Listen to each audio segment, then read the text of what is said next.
Efésios capítulo 5, a partir do versículo 22, iremos até o versículo de número 33.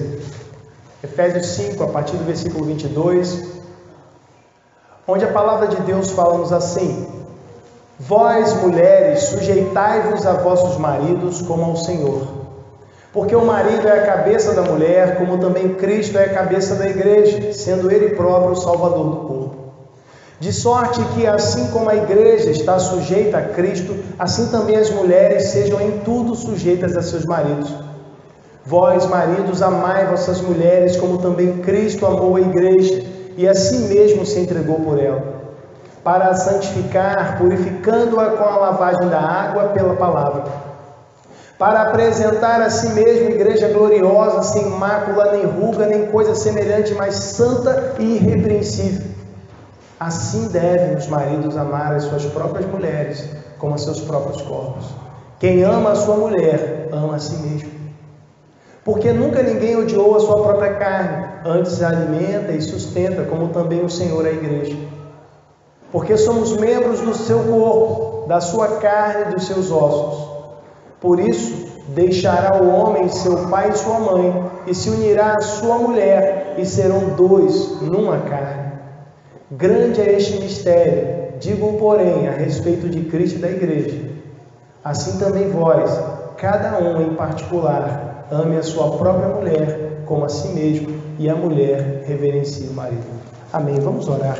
Senhor, nós te agradecemos, ó Deus, porque entendemos, ó Pai, que a tua palavra é a verdade. A tua palavra, ó Deus, não é apenas uma verdade, mas a verdade absoluta. E por essa razão, reconhecemos, ó Deus, que ela é perfeitamente aplicável, ó Deus, a todas as áreas de nossa vida. Por isso, ó Deus, pedimos ao Senhor que tu nos dirijas, Pai, nesta manhã, para que mediante a exposição da tua palavra, a interpretação do texto, ó Deus, possamos, Pai, compreender e lançar luz, Senhor, ó Deus, sobre os aspectos, Pai, que têm sido mal interpretados por muitos, ó Deus, para que assim, Senhor, possamos praticar aquilo que diz a tua santa palavra. É o que pedimos e agradecemos em nome de Jesus. Amém. Você pode se assentar. Irmãos, nós sabemos que é bom e é importante nós cultuarmos, é bom e é importante nós exaltarmos o Senhor. Entretanto, a exaltação de Deus, a glorificação do nosso Senhor, não pode ser uma atitude ou uma prática limitada a um espaço.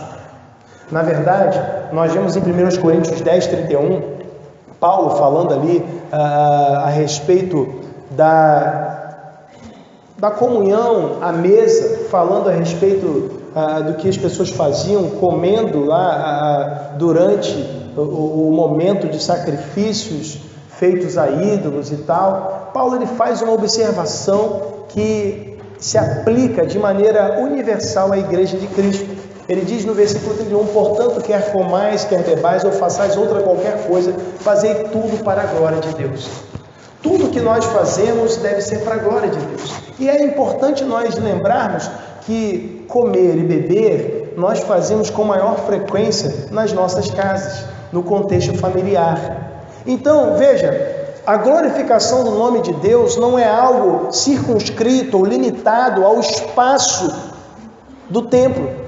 Não é algo apenas realizado ao se entoar uma canção de louvor ao Senhor. Na verdade, Jesus, em Mateus 5,16, diz que com todas as nossas obras nós devemos glorificar o nome de Deus, porque os homens, vendo as nossas boas obras, eles vão glorificar o Pai Celestial. Então, a vida familiar também é um instrumento da glorificação do nome de Deus.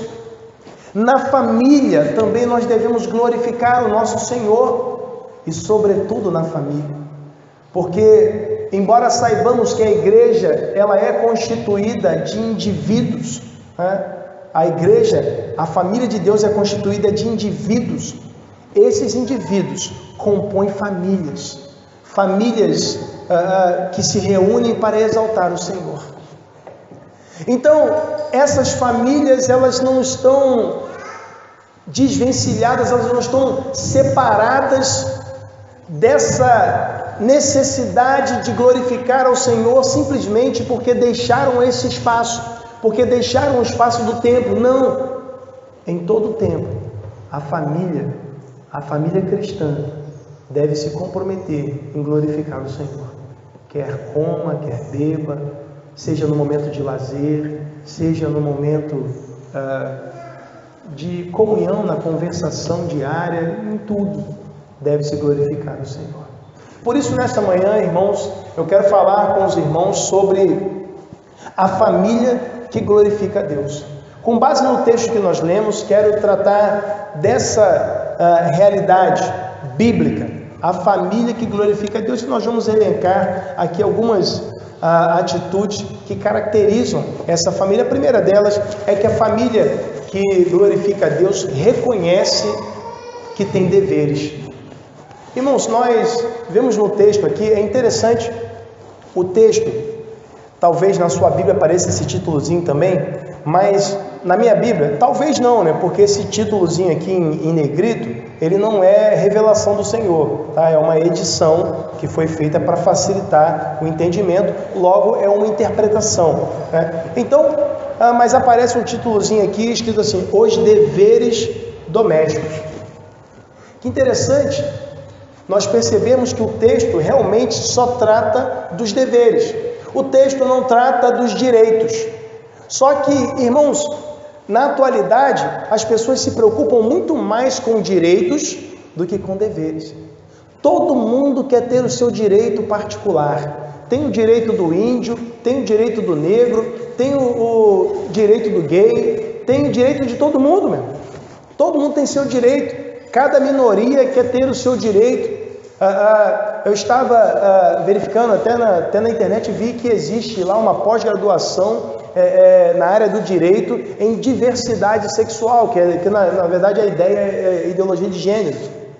Então existe um direito, né, uma especialização nesse sentido. Veja, todo mundo quer ter o seu direito. Nós aprendemos muito mais a reivindicar direitos do que cumprir deveres. Queremos, não, eu tenho direito a isso, eu vou brigar pelos meus direitos. Mas quem é que briga pelo cumprimento do dever? Olha, eu vou brigar porque eu quero cumprir o meu dever. Eu quero ter, olha só, eu quero ter o direito de cumprir o dever. Quem é que briga por esse direito? As pessoas estão muito mais interessadas naquilo que vai lhes beneficiar. Essa é a realidade da nossa sociedade. Nós vivemos um momento, falamos isso na semana passada, em que ninguém tem mais culpa de nada, ninguém deve mais nada, todos são vítimas e têm direitos a indenizações, todo mundo é vítima. O aluno é a vítima, mesmo que ele não queira estudar, o professor é culpado. O aluno é vítima, mas o professor, por sua vez, é uma vítima do sistema, porque ele não recebeu boas condições, uma orientação adequada, então ele também é uma vítima. O bandido é uma vítima da sociedade, todo mundo é vítima.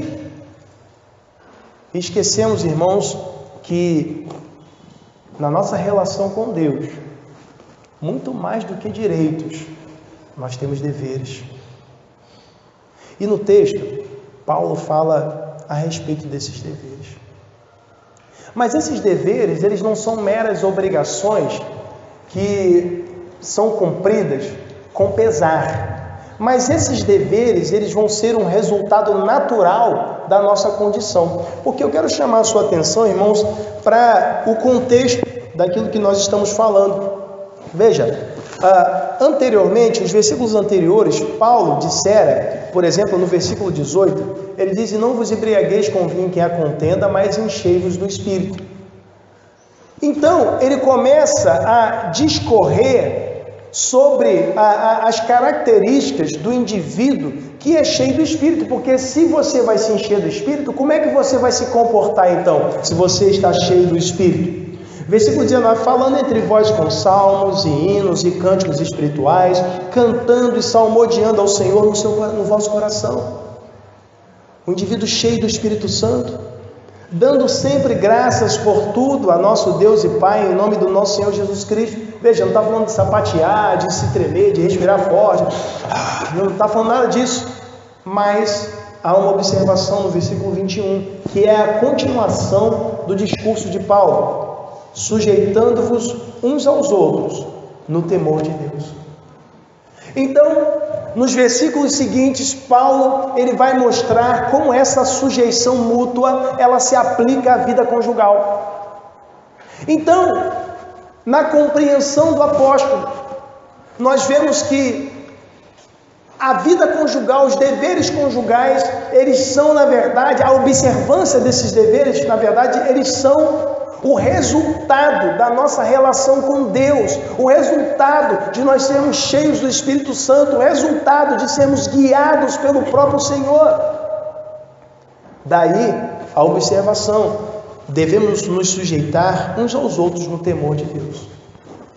Então, com base nessa perspectiva de que Paulo tem em mente crentes em comunhão com o Senhor, pessoas que são habitação do Espírito Santo, pessoas lavadas e redimidas, ele começa a falar dos deveres, porque para essas pessoas, esses deveres não seriam pesados.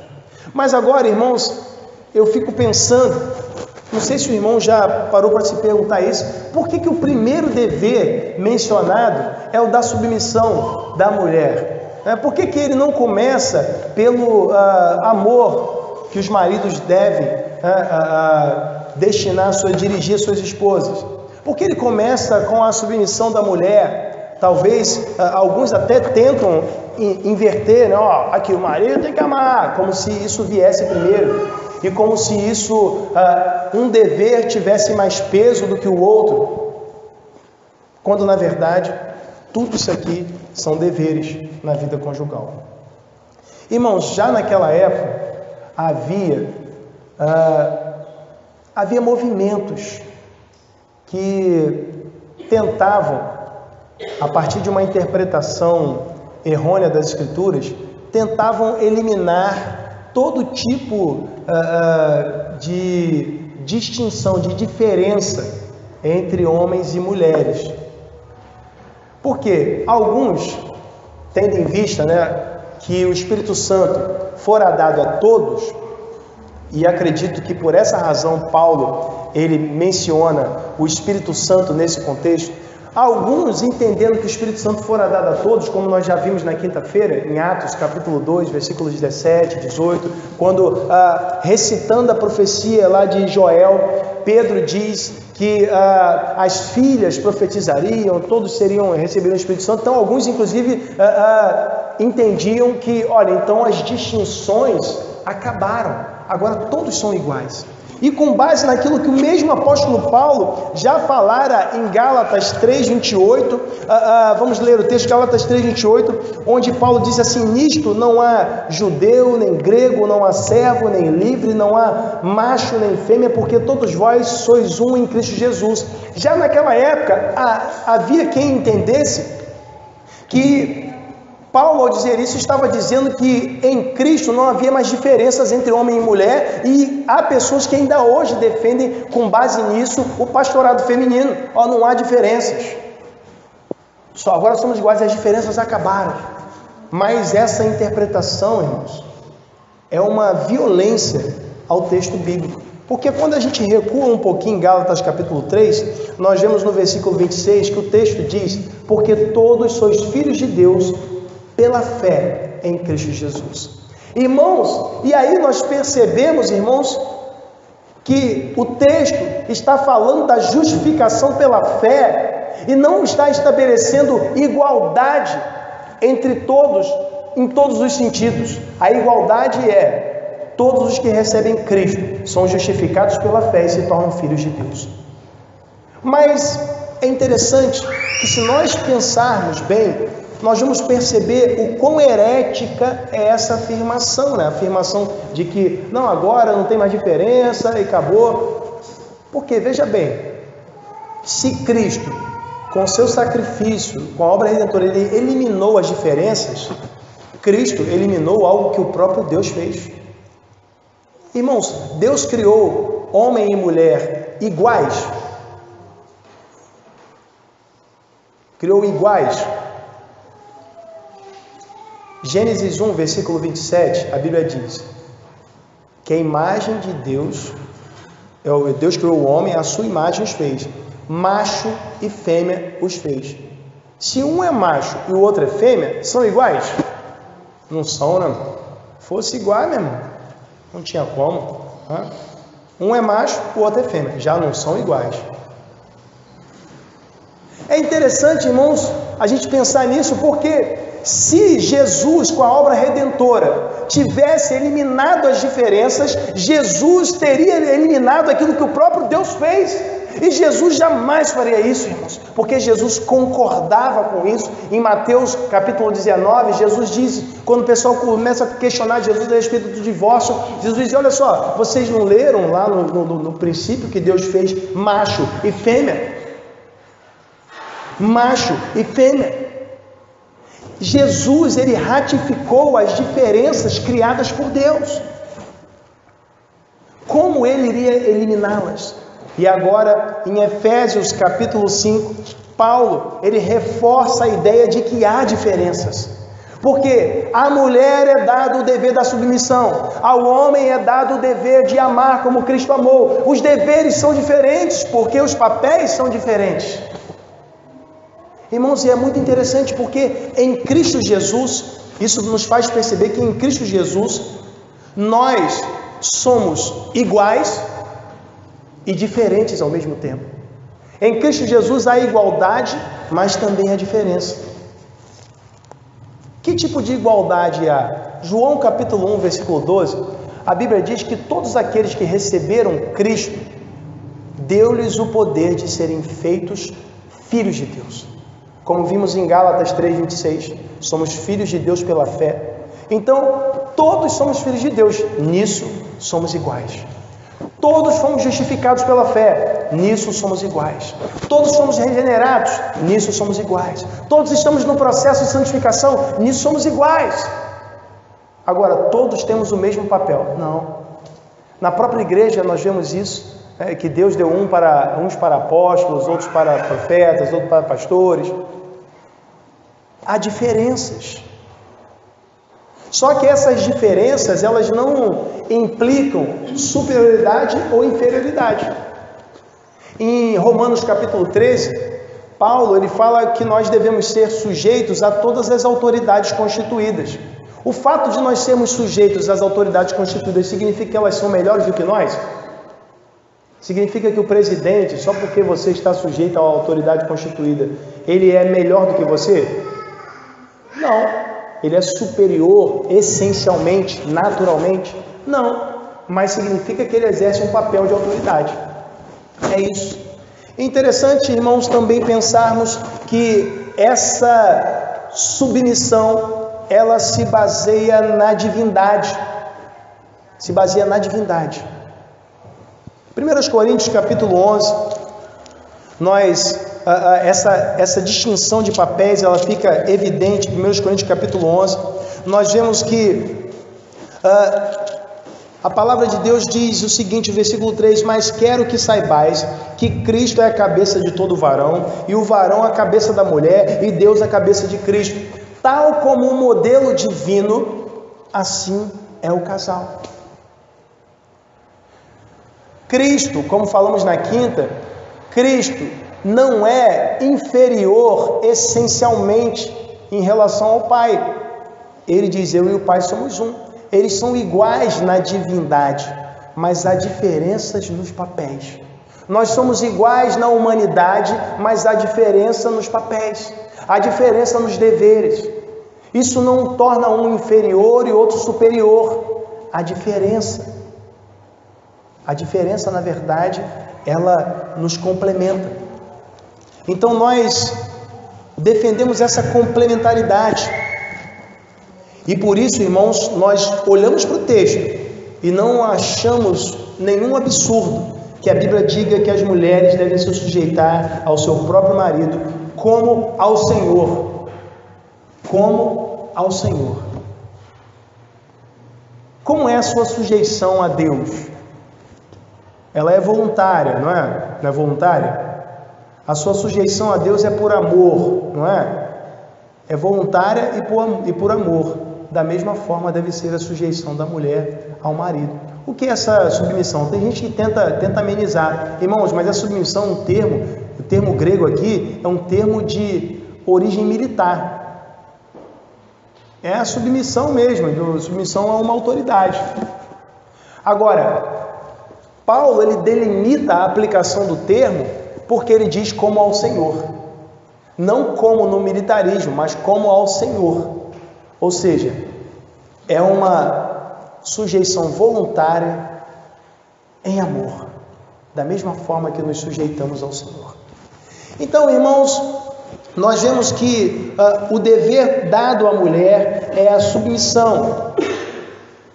Veja bem, os irmãos acham que isso é uma maldição, ou isso é, na verdade, um benefício concedido por Deus? Muitas mulheres dizem, isso é uma maldição, eu só gosto daquela parte de que o marido tem que dar a vida pela mulher, essa aí que eu gosto. Mas não é, mas tem outra parte aqui também, não pode ser assim não. Irmãos, pensa bem, Deus já deu a tarefa à mulher de cuidar dos filhos, gerar e cuidar dos filhos. Já imaginou se além dessa tarefa, a mulher tivesse a tarefa de liderar a família? Meu irmão, as mulheres não suportam, é muita coisa, meu. Quando o marido é um banana, o marido fica, meu irmão, e a mulher tem que fazer tudo. A mulher não suporta, meu. Ela não suporta, não aguenta. Então ela começa a reclamar, pô, esse camarada não quer nada, que absurdo. Aí vira uma mulher chata, reclamona, falando o tempo todo. Porque ela está assumindo um papel que não é dela. Deus poupou a mulher do fardo da liderança. Porque leia o texto todo e veja as implicações da liderança. Você quer liderar? Você quer dar a vida pelos outros? Você quer ter a responsabilidade de proteger, de guiar todo mundo, além dos seus deveres? Deus poupou a mulher desse fardo. A liderança, em qualquer esfera, irmãos, ela é um fardo. É difícil. É uma responsabilidade grande, irmãos. A coisa, ela é tão intensa que nós vemos que até mesmo a desobediência dos filhos é colocada na conta do pai. Que isso, pastor? Não é na conta da mãe, não. Biblicamente, na conta do pai. 1 Timóteo, capítulo 3, versículo 4... nas qualificações para o ministério pastoral, Paulo diz assim, que governe bem a sua própria casa e tenha seus filhos em sujeição. Em Tito, capítulo 1, versículo 6, Paulo diz que os filhos daquele que almeja o episcopado, eles não devem ser insubordinados nem desobedientes. A gente percebe que Paulo está associando a desobediência dos filhos ao mau governo dos pais. Então até a desobediência dos filhos, irmãos, é colocada na conta do marido, na conta do pai, para a gente ver a grande responsabilidade. Então Deus poupou a mulher. Então quem somos nós para colocarmos essa carga nos ombros da mulher? Se Deus não quis sobrecarregar a mulher, quem somos nós? Então nós temos que assumir a liderança. Nós não podemos deixar a mulher tomar as decisões. Ela na verdade quer que nós tomemos as decisões. A mulher quer saber, meu amor, eu faço isso, eu faço aquilo, e nós temos que dizer, faça isso. Em pequenas coisas, a mulher espera que o marido tenha decisão, que tome atitude. Amor, eu boto o sapato azul ou o sapato preto? Boto azul, minha filha. Poxa, tem que ter atitude, meu irmão. Tem que liderar. Às vezes a gente quer transmitir toda a responsabilidade para ela. Não, minha mulher que sabe. Mulher que sabe nada, meu irmão. Você que é a cabeça. O dever dela é a submissão, mas o teu dever é liderar. Segunda coisa, a família que glorifica o Senhor, ela tem Cristo como modelo. Veja, a razão, tanto para a liderança do homem, quanto para a submissão da mulher, é Cristo. Ele é a razão para tudo isso. Veja, ele diz assim, ó, porque o marido é a cabeça da mulher, como também Cristo é a cabeça da igreja. Espera aí. Então, o modelo para minha liderança é Cristo, e a razão para a submissão da mulher também é Cristo. Por quê? Da mesma forma que ele é a cabeça, o marido é a cabeça em casa. Então, Cristo é a razão de tudo isso, não é a cultura. Ah, pastor, porque naquela época, não é naquela época, é Cristo. Naquela época era cultura patriarcal, não. A razão é Cristo, a razão não é cultura. Cristo é o nosso modelo. Então, pastor, isso está ultrapassado, hoje em dia a mulher que manobra. Não, a razão é Cristo, não é a cultura. O homem continua sendo líder. Então, Cristo é o nosso modelo, o padrão para o marido é Cristo. Veja como Cristo é o cabeça, sendo Ele próprio o Salvador do corpo. Veja, a liderança de Cristo não constitui apenas governança. Ele não apenas governa, mas Ele salva o corpo. Ele traz o bem-estar. Irmãos, Paulo vem fazendo comparações o tempo todo. O dever do marido é prover o bem-estar para a família, para a esposa. E não só no aspecto financeiro, porque às vezes o cara, não, eu dou tudo aí, meu irmão, não estou nem aí também, eu já dei tudo e agora... Não, tem outros aspectos. O Salvador do corpo. Veja, o texto diz no versículo 24: de sorte que assim como a igreja está sujeita a Cristo, assim também as mulheres sejam em tudo sujeitas a seu marido. Em tudo sujeitas a seu marido. Caramba, pastor, em tudo. É claro, né, irmãos, que tem uma exceção. A exceção está em Atos 5, versículo 29. Mais importa obedecer a Deus do que aos homens. Então, se a submissão ao marido implica desobediência da palavra, então desobedeça ao seu marido. Mais importa obedecer a Deus do que aos homens. Então, pastor, meu esposo quer que eu faça um negócio que a Bíblia diz para não fazer. Faz não, meu. Não precisa fazer não. Mais importa obedecer a Deus do que aos homens. Bem, então, nós percebemos, irmãos, que o casamento, ele ilustra a relação de Cristo com a igreja. Olha que privilégio que nós temos. A união conjugal ilustra a relação de Cristo com a igreja. Nós representamos essa relação. Olha que coisa maravilhosa. Agora a pergunta é: como você tem representado essa relação? Será que você está alinhado com a relação de Cristo com a igreja? Ou talvez você não seja como o modelo que te foi apresentado. Talvez a sua relação não está desse jeito. Talvez você não está agindo como o Salvador do corpo. Aquele que está interessado no bem-estar. Bem, é interessante também, irmãos, que no versículo 25, esse ponto eu gosto, esse ponto é bom. Versículo 25 diz assim: vós maridos amai vossa mulher, como também Cristo amou a igreja, e a si mesmo se entregou por ela. Irmãos, pensa bem, o amor como sentimento, ele pode ser ordenado? Assim, ame? Não, né? Como é que vai mandar alguém amar? Mas aqui há uma ordem, né, para amar, como Cristo amou. Então, o que a gente entende, irmãos? Que esse amor aqui, ele na verdade é uma atitude. É uma atitude que envolve entrega. Porque naturalmente essa atitude vai vir de um sentimento, do amor.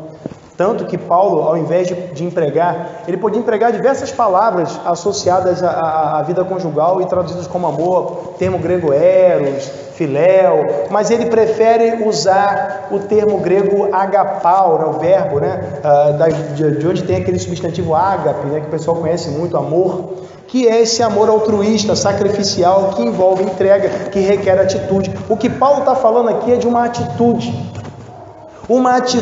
requerida do marido.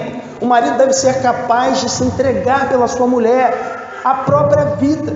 Que isso, pastor? Veja, irmão, se alguém é capaz de se entregar pelo outro, esse alguém vai agredir o outro? Esse alguém vai machucar o outro? Jamais. Veja, ainda há algo além. Ele diz assim: para a santificar, purificando-a com a lavagem da água pela palavra. O que Paulo tem em mente é uma linguagem figurada que aponta tanto para a regeneração, a purificação, que envolve lá a regeneração, mas também o batismo pelas águas, que é a representação daquilo que já aconteceu, disso tudo. Mas tudo isso a partir da exposição da palavra. E aí o propósito, versículo 27, para apresentar a si mesmo, igreja gloriosa, sem mácula, nem ruga, nem coisa semelhante, mas santa e irrepreensível. Perceba que isso, Paulo está falando da relação de Cristo com a igreja. Mas no versículo 28 ele diz: assim devem os maridos amar a sua própria mulher como a seu próprio corpo. Do mesmo jeito. Então o marido, além de se preocupar com a provisão alimentar, com o sustento da casa, ele é o responsável também pela santidade da esposa, o crescimento espiritual da esposa, que é isso sim, meu irmão. Lê o texto aí. O marido é responsável. Por isso nós colocamos como tema, como divisa do mês da família, Deuteronômio 6, onde ali é atribuída ao homem a responsabilidade de instruir os filhos andando no caminho, em casa, sentado, levantado. Da mesma forma, o marido tem a responsabilidade de dirigir a sua família na luta pela santidade, na instrução da palavra. Ele tem essa responsabilidade. É responsabilidade do homem. Se não está tendo culto doméstico em casa, cobra o teu marido aí, meu irmão. Puxa a orelha dele. Não está tendo leitura bíblica? Cobra desse cara aí, meu irmão. Tem vezes que a gente está no corre-corre, a gente não consegue fazer. Bianca puxa a orelha. Poxa, amor. Não. Porque a iniciativa tem que ser minha. Então cobra esse cara aí, meu irmão. Ó, vamos lá, pô. Bora. É você que tem que fazer, pô. E se ele não tomar atitude, pastor? Poxa, aí é hora de Deus, para Deus trabalhar no coração, despertar, para que ele cumpra o dever dele. O dever dele é esse. Ele tem que se preocupar. Então, irmãos, veja, o marido deve se preocupar com o crescimento da esposa. E Paulo dá uma razão para isso, e aí nós chegamos ao terceiro ponto, que é a família que glorifica a Deus crê em toda a Escritura. Veja, Paulo, ele diz: quem ama a sua mulher, ama-se a si mesmo. Versículo 29, porque ninguém nunca aborreceu a sua própria carne, antes a alimenta e sustenta, como também o Senhor a igreja, porque somos membros do seu corpo. O que Paulo tem em mente aqui? O que ele vai citar no versículo 31, que é Gênesis 2:24. Veja, por isso deixará o homem seu pai e sua mãe, e se unirá à mulher, e serão dois numa carne. Paulo tem em mente o ensino do Antigo Testamento, de que homem e mulher, uma vez casados, são uma só carne. Então eu não vou maltratar a minha mulher, porque ela agora é uma comigo. Se eu a maltratar, eu estou me maltratando. Mas se eu a beneficiar, se eu ajudar, se eu fizer algo para ela, na verdade eu estou fazendo algo para mim mesmo. Irmãos, e sempre tem retorno, né? Tem retorno. Dá um presente para uma mulher só, você vai ter retorno. Um sorriso, um beijinho, mas sempre tem um retorno. Nós estamos fazendo algo que beneficia a gente mesmo. Estamos fortalecendo, robustecendo a nossa mulher. Irmãos, nós, como servos de Deus, como família que glorifica a Deus, temos que fazer como Paulo. Paulo cria no livro do Gênesis e entendia que Gênesis era válido para hoje. Nós temos que entender isso também. Não é um mito, não é uma lenda. A família que glorifica a Deus crê em toda a Escritura, porque toda a Escritura é divinamente inspirada e proveitosa, inclusive o Gênesis, que Paulo cita aqui. Então, irmãos, se nós cremos em toda a Escritura, nós temos alguns aspectos que devemos crer e observar. Veja, o versículo 31. Deixará o homem seu pai e sua mãe, se unirá a sua mulher, e serão dois uma só carne. Primeiro, fidelidade. Uma só carne. Meu irmão, Jesus disse para o marido amar a mulher. ao ponto, ou melhor, Paulo disse para amar a mulher ao ponto de dar a sua vida por ela. Meu irmão, uma só carne a gente não separa. Tudo que é um a gente só separa com violência. Pega uma folha de papel aí e divide ela. Ou é na tesourada, ou é rasgando. Perceba que a relação entre marido e mulher tem como modelo a relação de Cristo com a igreja. Cristo ama a igreja. Cristo se separa da igreja. Existe a possibilidade de divórcio na relação entre Jesus e a igreja? O que Jesus diz em João 6,37? Tudo que o Pai me dá, virá a mim. E o que vier a mim, de maneira nenhuma, o lançarei fora. De maneira nenhuma. Não há divórcio entre Cristo e a igreja. Somos uma carne. Não há divórcio. Por isso, Deus diz em Malaquias 2,16, eu odeio o divórcio. Por isso, Jesus disse em Mateus capítulo 19, o que Deus ajuntou, não separe o homem, baseando-se nesse mesmo texto que Paulo cita. O que Deus ajuntou, não separe o homem. A igreja erra, a igreja às vezes adultera, mas Jesus nunca se divorcia da igreja. Então, se a relação é nos mesmos moldes, não há divórcio. Não pode haver divórcio no povo de Deus. Divórcio é resultado da dureza do coração. Jesus já ensinou isso. Dureza do coração, coração duro. Porém, o crente em Jesus Cristo, ele já abandonou a dureza do coração. Seu coração já foi transformado. Outra coisa, além de não haver divórcio, deve haver fidelidade. Somos uma carne. O que eu faço, o mal que eu faço para minha esposa, eu faço a mim mesmo. Fidelidade. Outra coisa, nós devemos ser contra, se cremos em toda a Escritura, contra a prática do homossexualismo. É homem e mulher, meu irmão. Homem e mulher. É o que o texto diz.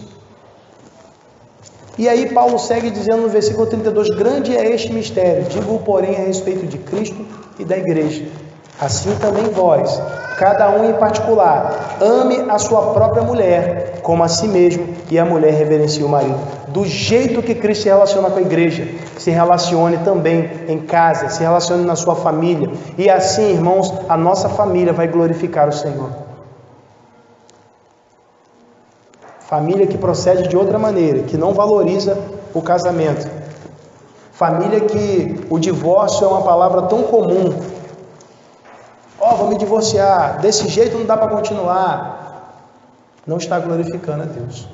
A família que glorifica a Deus reconhece que tem deveres. A família que glorifica a Deus, ela tem Cristo como modelo. A família que glorifica a Deus crê em toda a Escritura e a gente precisa levar em conta todo o ensino bíblico para moldar o nosso procedimento como família. Do contrário, não estaremos glorificando, mas entristecendo o Senhor. Irmãos, nós vamos orar, pois teremos a ceia do Senhor. Precisava terminar a exposição, por isso avançamos até aqui, mas vamos orar e seguir celebrando a ceia do Senhor. Senhor, te glorificamos, te exaltamos pelo teu grande amor e rogamos a ti, ó Deus, que tu nos dirijas, ó Pai, em tudo que havemos de fazer, porque sabemos, ó Pai, que precisamos de ti e dependemos da tua direção. Ó Deus, que tu continues a nos iluminar, Senhor, na compreensão da Sagrada Escritura. Que eu peço e agradeço em nome de Jesus. Amém.